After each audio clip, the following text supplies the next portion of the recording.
and gladly to give you the kingdom. He will give you whatever you need to sustain your life in this world, and he will give you all that you need to sustain your life in his kingdom. Worry then is unnecessary. Worry is a result really of two things. It is a result, first of all, of ignorance and or unbelief. There are, I'm sure, people who worry not because they don't believe what God has promised, but because they don't know what God has promised. And the greatest way you could cheat a believer, greatest way you could cheat anybody, is to limit God, or to teach them things about God that are not true, or to give them a diminished view of God. In fact, this is a form of idolatry. Any misrepresentation of God is an idol. And worshiping and giving homage to a misrepresented God is a form of idolatry. It is incumbent upon all who teach the scriptures and all who possess the scriptures, meaning both us and you as well, to come to a true understanding of God so that we worship him, not just in spirit, that is not just with our emotion and all of our faculties, mind and soul, as well as every physical part of us, but to worship him in truth. It is critical that we understand who our God really is. And so it is possible to worry your way through your Christian life simply because you're ignorant. And that, unfortunately, is the legacy of many, many people, where ministries do not weigh heavily in on the nature of God, the character of God, the promises of God, and the purposes of God. There are people are cheated, very often don't understand the greatness of God, the glory of God, the commitment of God, the compassion of God, the power of God, the omniscience of God, the wisdom of God, and all the rest, in which we rest in the promises of God. If you do know your God and you worry anyway, this is not about ignorance, this is about distrust. This is a sin. To be needlessly ignorant is sinful, but to be willfully distrusting of the God who has revealed himself is a serious sin. So when you look at your life and you see anxieties and fears and worries, the question then is, am I ignorant of my God, or do I just not trust him? So let's go back to some basic things, okay? In this passage, our Lord unfolds this whole issue of why we are not to worry and be anxious and be afraid, either in the material or the immaterial, the physical or the spiritual, the earthly or the heavenly realms. Number one, worry is a failure to understand God's priority. Worry is a failure to understand God's priority. Verses 22 and 23, he said to his disciples, "For this reason I say to you, do not be anxious for your life as to what you shall eat, nor for your body as to what you shall put on. For life is more than food, and the body than clothing." Now here's the point here. God didn't create you just to survive.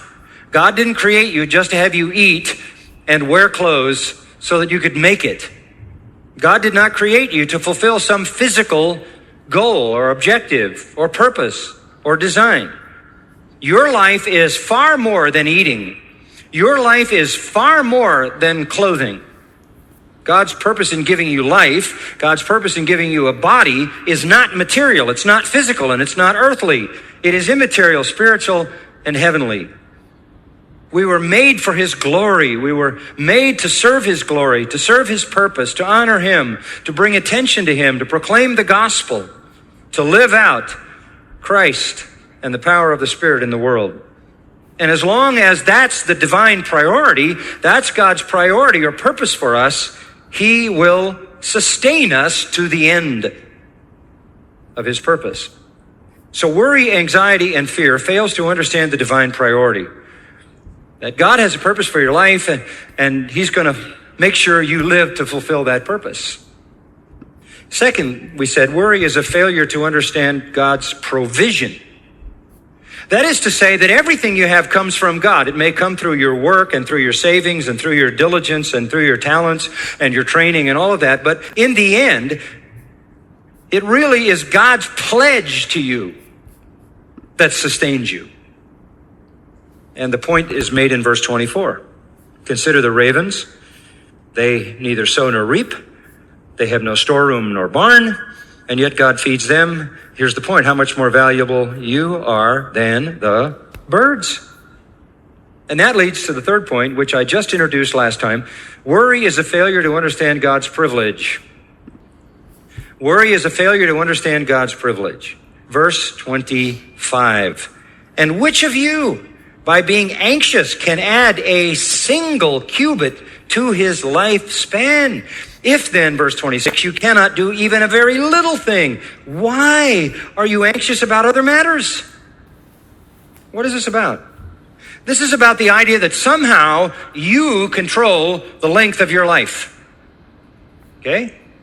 Which of you, by being anxious, is going to add a single cubit to his lifespan? Now, you have to see that cubit is used here sort of metaphorically or analogically. A cubit is a measurement from the elbow to the end of the fingers, about 18 inches. They use this as a unit of measure. 1 cubit would be a unit of measure in ancient times. And so it's not the idea of adding to your physical stature.